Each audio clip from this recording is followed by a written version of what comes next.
Okay, I wanted to do a separate video beyond like the more simple examples into the ones where they really start combining issues that are happening. So when I look at this problem, I have parentheses with multiple pieces that need to be squared, okay? So I'm gonna identify there are two bases in this problem, and that's not a huge issue there. And both of them need to get squared. So if it helps, I wanna pass that squared out to both of the bases. Where it gets a little bit confusing is that those bases already had exponents on them. So what I really have here is x to the third needs to be squared, y to the fourth needs to be squared. Each of those bases gets squared. Now we start combining laws. So now, in addition to distributing that squared, I now have a power on top of a power. So when I have a power raised to another power, I'm gonna think back to my rules, okay? So we just did this, we distributed that out, but now I have a power raised to another power, which this says to multiply them together, all right? So x to the third squared becomes x to the sixth, 3 times 2. Y to the fourth squared becomes y to the eighth, okay? It doesn't get actually squared. Some people were wanting to make this 16. Don't do that. It's just multiplying, okay? And so you distributed, and then after you distributed, you had to go ahead and follow that law. So just to show you that again, if I throw a coefficient in there, let's say I have 2x y to the fifth, and all of that I want to be cubed, all right?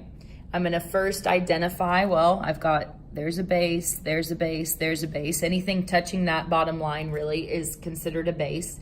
And so each of those needs to now get cubed. So 2 cubed, x cubed, y with an already exponent needs to be cubed. And just to write it out nice and clean over here, so 2 cubed, x cubed, y to the fifth, cubed. Every single base now has that cubed. Now I'm gonna look through what I can clean up. 2 cubed, this is where it gets tricky. It's not just 2 times 3, remember? A base being cubed, you need to do 2 times 2 times 2. So 2 times 2 is 4, 4 times 2 is 8. So I get 8. X to the third, there's not really anything I can do to clean that up. Y to the fifth cubed, when it's an exponent raised to an exponent, you're not actually gonna do 5 times 5 times 5. All you do as far as the laws go is multiply. So y to the 15th. Now, when I look at it, I don't have any repeated bases. I don't have any power on top of a power. I don't have any distributing needing to happen. I've cleaned up everything we can clean up, okay? All right, just to add one other little fun thing in there. Let's say I have -4 x to the third y all squared. Now, when you go to identify bases in this situation, we know that the 4 is a base and the x is a base and a y is the base. We talked when we very first introduced this that we're actually gonna treat that negative like its own base. Remember, exponents are so strong, it pulls things apart. You guys have no issue with the fact that it pulls the 4 and the x apart, and those are two separate bases. It's a little harder to imagine, but this is basically exponents treat this situation like a -1 and a 4. Like they're two separate little pieces, -1 times 4, okay? So really what this is I have a negative squared, a 4 squared, an x cubed squared, and a y squared. And some people really liked that this looked weird to them to have just a negative being squared. So you want to, if you want to view that as a -1 times 4, you can put a 1 right there. That's totally okay. And whatever helps you understand it. And so now I'm going to start simplifying things. Well, negative times a negative makes a positive. 4 squared makes 16. X to the third squared, you don't actually square it. Exponents behave differently. Here, 4, you actually did 4 times 4. You don't do 3 times 3. All you're gonna do is multiply. So x to the 6th, and then y squared just stays the same. Okay, so just remember that that negative counts as its own base when you're distributing. So if I change it just the teeniest bit, negative 4x to the third y cubed to the third power now. All right, it's gonna basically be the same. I've got the negative's a base, the 4 is a base, the x is a base, the y is a base. So negative cubed, 4 cubed, x cubed, x cubed cubed, because it was x cubed, and now I've got to put another one on there. This is where, for some of us, it helps to actually like draw out what you're doing. And then y cubed. Now, this is a little bit weird. The negative being cubed means I've got a negative times a negative times a negative, right? Well, a negative times a negative makes a positive, and then a positive times this negative, right? So those combine to make a positive, and now times another negative actually turns the entire thing back to a negative. It's kind of tricky with exponents. You can't say, oh, the negative always goes away. It depends. If it's squared or to the fourth or to the sixth, if it's an even number, they're always going to kind of cancel each other out. A negative times a negative will go to a positive. If it's an odd exponent where you're starting to like add that extra one in there, it keeps the whole thing negative. 4 to the third, well, 4 times 4 is 16, and 16 times 4 is 64. Okay, so I did that part. X to the third cubed. Remember, all you're gonna do with exponents is multiply at most. So that becomes x to the ninth, and then y cubed just stays y cubed. Okay, no repeats of bases, nothing else to clean up there. So now let's see, little add-on. Let's throw a couple of laws, because really all you've seen here is the distributive property combined with, oh, there was already an exponent there. I mean, even here, you're distributing, but then there was already an exponent sometimes. So let's combine it with the other rule where there are repeats of bases. Let's say I have 2x to the third times 4x squared, all squared up there, okay? All right, just like normal simplifying, if there's distributing that needs to happen first, you kind of need to deal with that issue first. So I'm gonna go back to my color coding here. For some reason it helps me.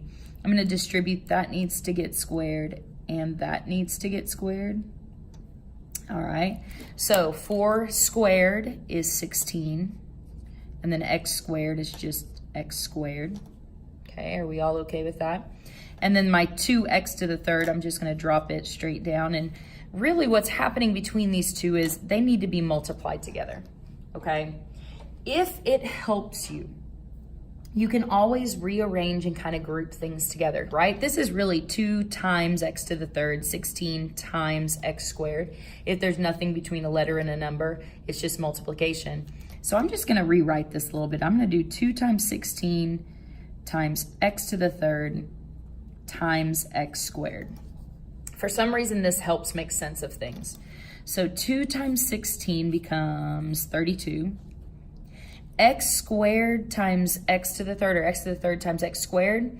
I'm gonna go back and I can go look up that rule if I need to, that when you have the same base, they have their own bases. It says I'm gonna add their exponents together.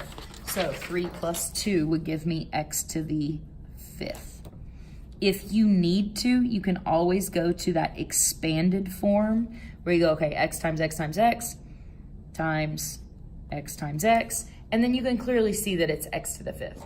Sometimes people want to multiply these because they've gotten used to multiplying when it's a power raised to a power, but when they each have their own base, you just add them together, okay? So be very careful about that. And again, that expanded form will kind of help you iron that out if you need to. All right, what about, let's go with negative 4 x to the 5th y times negative 3 x to the 4th all squared. All right, whoops, slide that up. So the first thing I'm gonna do is distribute if I need to distribute. And then here's where I'm gonna kind of go slow. I've got 1, 2, 3 bases in here that all need to be squared. So the negative needs to be squared, the 3 needs to be squared, and x to the 4th needs to be squared. And just for the sake of making that super clear, I'm gonna actually write all of that out. 3 squared, x to the 4th is also squared, okay? So negative squared, negative times a negative really just goes away and becomes a positive, so that's a positive in there. 3 squared is 9.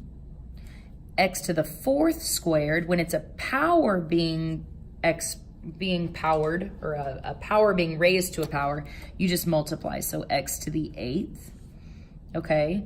Then I've still got to multiply. It's still multiplication happening here. Remember that positive is not really a plus sign in this problem. It's just indicating that those 2 negatives canceled out. So you really don't even need that in there at all. So negative 4, x to the 5th y. I haven't done anything with that. Now I'm multiplying these together, right? This was a multiplication problem to start, so I'm still multiplying. If it's confusing when they're all mixed up like this, I'm gonna group, because really that's multiplication happening in between every single one of those bases. Every base is just getting a multiplication sign between them. So I could go negative 4 times 9. Then let's do our x's next, times x to the 5th times x to the 8th. And then don't forget the y. And so really all I've done is said, okay, well, let's go ahead and put all the coefficients in the front, all the x's in the middle, and then that y alphabetically, it just tags on to the end, okay? So now I can work things out. I get negative 36 when I do negative 4 times 9. I get x to the, let's see, my laws say when they have their own base, I just add them together. So x to the 13th, and then a plain old y at the end, okay? So it gets confusing because you've got situations where sometimes you multiply exponents, a power on top of a power. Sometimes you just add them together if they have their own base, okay? So you've got to kind of iron all those rules out in your head.